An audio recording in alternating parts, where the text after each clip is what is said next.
ઈડીની red બાદ હવે ગજેરા બંધુઓ પર વધુ એક સંકટ જે છે તે ઘેરાયું છે। સાંઠગાંઠનો ગંભીર આક્ષેપ જોવા મળી રહ્યો છે। મની લોન્ડરિંગ જેવા ગંભીર આરોપો જે છે તે અત્યારે ગજેરા બંધુ પર જોવા મળી રહ્યા છે।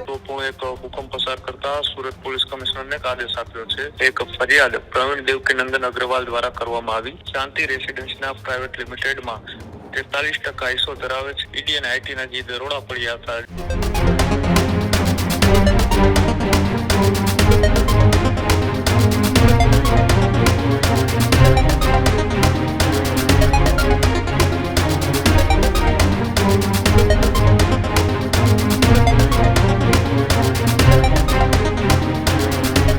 સુરતમાં થોડા દિવસ પહેલા ઈડીની રેડ પડી હતી અને જેમાં ગજેરા બંધુઓનું નામ સામે આવતા ચર્ચાનો વિષય બન્યો હતો। ત્યારે ઈડીની રેડ બાદ હવે ગજેરા બંધુઓ પર વધુ એક સંકટ જે છે તે ઘેરાયું છે।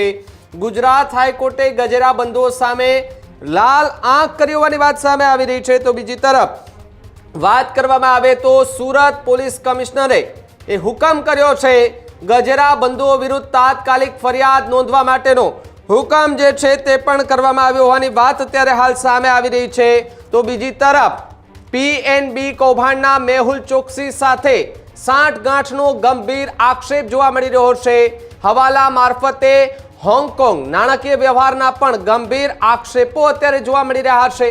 મની લોન્ડરિંગ જેવા ગંભીર આરોપો જે છે તે અત્યારે ગજેરા બંધુ પર જોવા મળી રહ્યા છે। ત્યારે થોડા દિવસ પહેલા ગજેરા બંધુઓને ત્યાં રેડ જે છે તે પડી હતી અને રેડ પડતા આખા સુરતની અંદર ચર્ચા જે છે તેને જોર પકડ્યું હતું।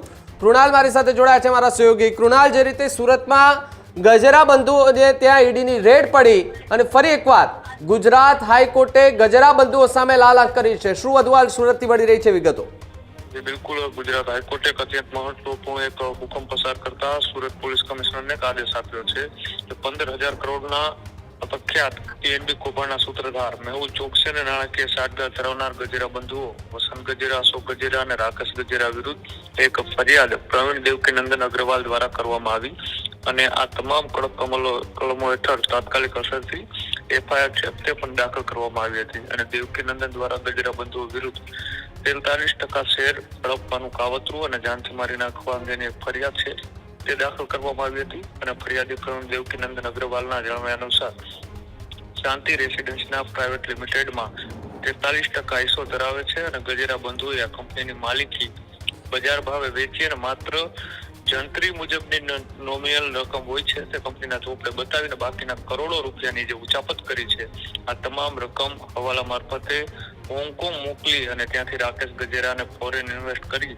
અને ત્યાં દર્શાવીને ભારતમાં લાવી અને મની લોન્ડરિંગ કરવામાં આવ્યું હોવાના ગંભીર આક્ષેપો તેની ઉપર જે લાગ્યા હતા। તેની ઉપર જ્યારે થોડા દિવસ પહેલા હમણાં ઈડી અને આઈટીના જે દરોડા પડ્યા હતા, જે ઉપરા ઉપર લગભગ 3-4 દિવસ સુધી મુંબઈ, સુરત અને મેગા સિટીની અંદર આઈટીનું જે સર્ચ ઓપરેશન હતું તેમાં પણ આ ગજેરા બંધુઓની જે કંપનીઓ છે તેની જે પ્રાઇવેટ લિમિટેડ જે અલગ અલગ કંપનીઓ છે તેમાં પણ સર્ચ ઓપરેશન કરવામાં આવ્યું હતું અને તેવા દસ્તાવેજો છે તે મળી આવ્યા હતા અને સાથે જે રીતની અલગ અલગ જે તપાસો હતી અને તપાસો બાદ હવે ગુજરાત હાઈકોર્ટે આ બંને ગજેરા બંધુઓને એક મોટો ફટકો આપ્યો તેવી અત્યારે માહિતી મળી રહી છે। જી કૃણાલ, ખૂબ ખૂબ આભાર જોડાવા બદલ અને માહિતી બદલ।